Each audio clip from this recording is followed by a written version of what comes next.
becoming president, quite outspoken on Tiananmen anniversary dates and so on. He's trying to run a government and a relationship, and so he says things, but they're much more modulated. I'm not surprised by this, but I think that they basically are sort of staying away as much as they can. I may have missed some particular comments, but I mean, I think there's some hope in Taiwan that Xi Jinping, who has relatives in Taiwan and was a senior official in Fujian province and knows a lot about Taiwan, that he would be somehow better in terms of dealing with Taiwan. I'd reserve judgment about that. This is much more of a collective leadership, obviously, and so it's not going to be. And I'm not sure Xi's inclinations. Well, he has a softer demeanor than Mr. Hu, who's very stoic. I'm not sure that translates into policy differences. But my view is that the likelihood is for continuity of policy. I don't see a reason for Beijing to change. So, but anyway, I'm not aware of strong views expressed in Taiwan about the change. Yeah.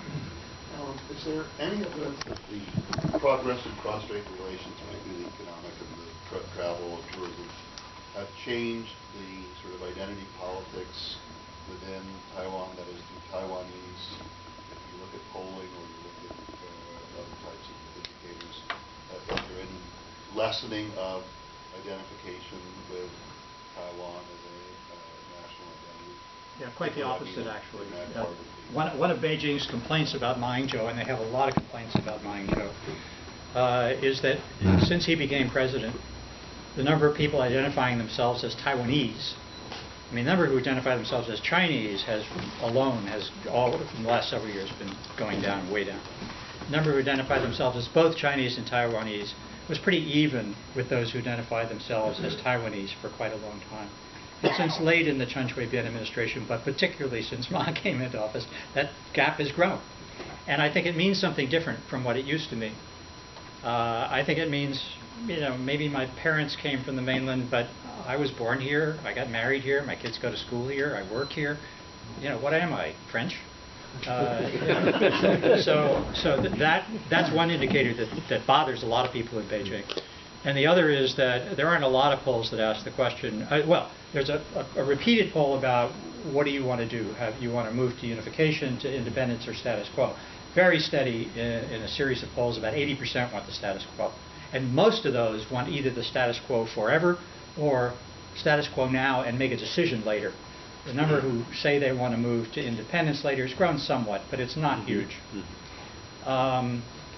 But there was a poll taken, I guess, I can't remember now whether it was a year ago or before that, that asked specifically, yeah, so you think we need to move to unification at some point?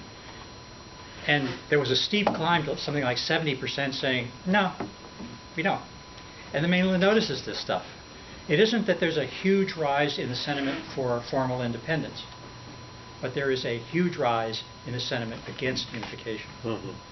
Ever. Now, I don't think that ends the issue by any means, but Beijing notices. Would that lead people in Beijing then to question the sort of logic of this approach to cross-strait relations that leads inexorably towards absorption? Some people, yes.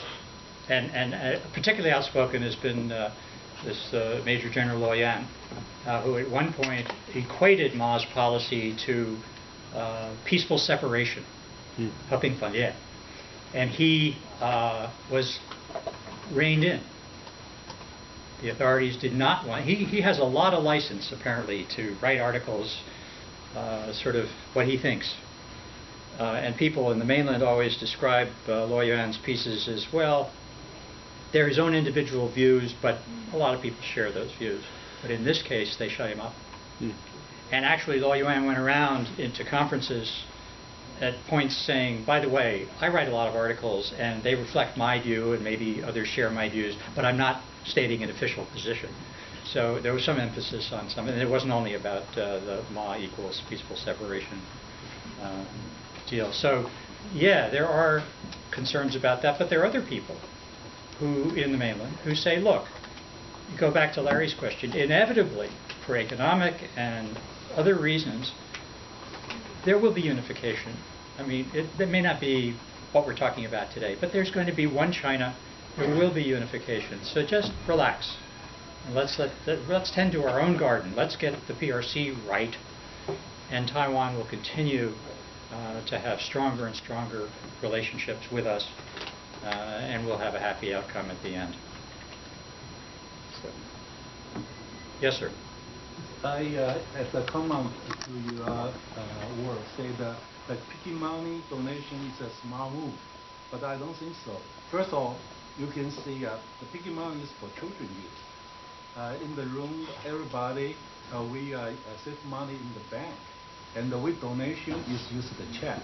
So piggy bank is become too, as illegal, because under 18 years old in Taiwan, you cannot get involved any political activity. So I think PDB use this time use the piggy bank. First, I think it's illegal. Second, they just kind of laundry money. So I think this is not a smart move. Well, let me say, I can't comment whether it's smart or not smart. I mean, initially, the reason it came up was because somebody gave their kids money, put it in a piggy bank, and had the kids contribute, and then the government said that's illegal for the reason that you just stated. But the DPP tried to make this a big issue with adults contributing piggy banks, right? Filled openly as adults, which is not illegal. And they tried to make it a sort of a central campaign theme that this reflected the Lao Bai Sing, the common people contributing to the DPP's good fortune. And it had some success, but it didn't have a lot of success. But I think they had higher hopes for it than they got from it. There's no receipt. There's what? No receipt. No receipt. Yeah. So just wrong. Let me just add one thing, Larry, before to Mike, answering Mike, in terms of communication. Of course, there are negotiations, and officials do sit across the table and talk to each other.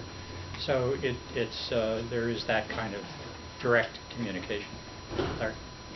There's a different argument that people like Ying-jeou are starting to make about the growing pace of social and economic integration and exchange, and it's about the impact of Taiwan on China, and the number of visitors from the mainland who don't want to go out at night because they can't tear themselves away from the coverage of politics on cable TV, the number of people in Fujian province who are tuning in and watching closely, and just the number of people from all over the mainland who are being affected in terms of their thinking about and aspirations for the politics of their own country or their own political system by their experience in Taiwan, where they kind of are intrigued and in a way feel at home and see what Ramon Myers called the first Chinese democracy. So do you have any thoughts about how this deepening integration will affect mainland China? I mean, the basic answer is I don't know, but what you're saying is obviously correct and observable. Even more, this election was covered extensively on television in the mainland. Now, afterwards, I don't know whether it was because they had second thoughts or not, but there were things, statements, etc., coming out of the mainland saying, of course, it's not applicable in a direct way. Taiwan's very small, etc., etc., etc. So I think they were a little concerned about the decision that they made. This was an official decision to let this stuff air on mainland television. Sure, for a long time, I think that the notion of what was happening in Taiwan, though not directly transferable to the mainland, and it has a lot of unattractive, unappealing aspects to it, including especially in the LY, but that there have been scholars who have been studying this and trying to draw those lessons that they can out for themselves. I'm sorry to say this to Mr. Democracy, but I don't have great hopes that this is going to translate into an open system anytime soon.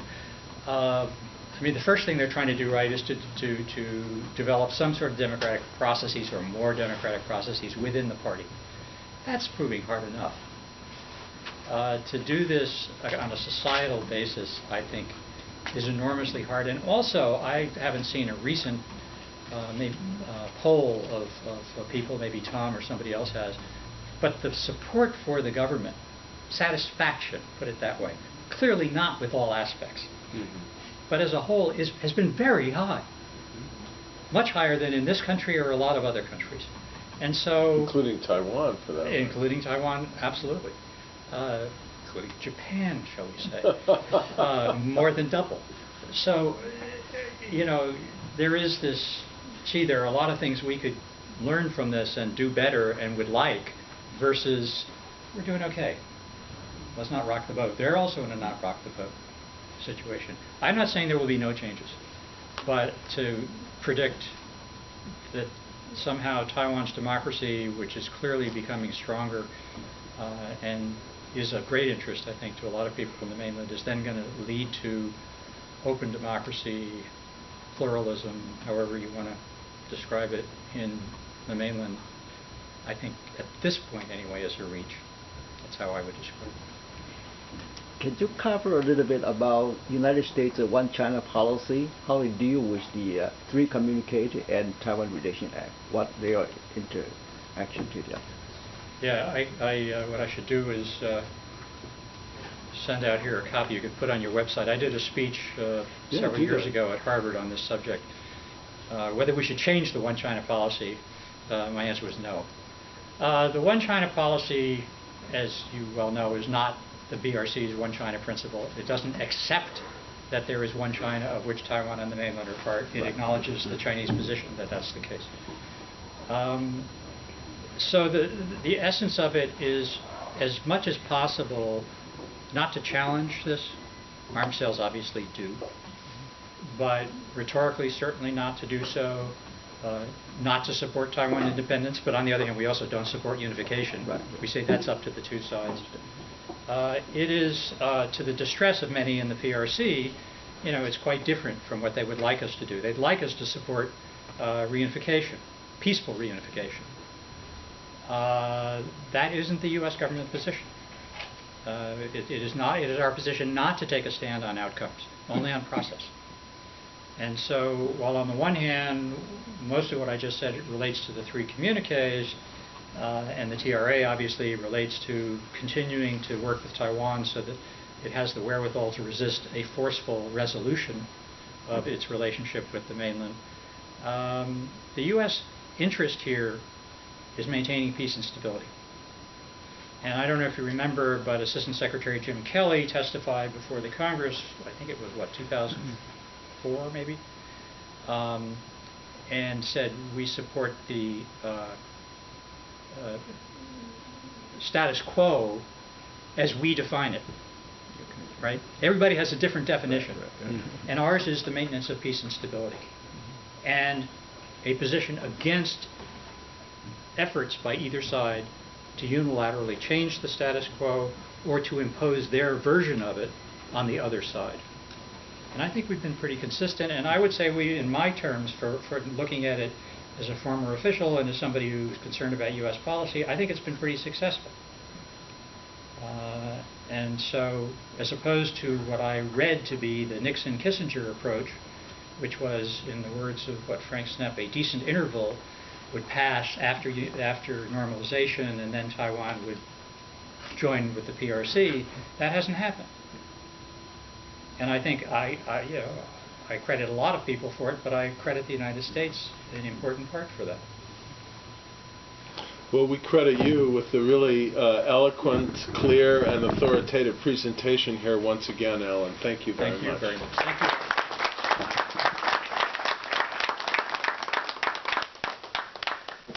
Now, he's been filming this. Is that okay with you? Okay. Yeah, this is for the good PR for you. Yeah, no, I just want to make sure he's okay with it. Yeah.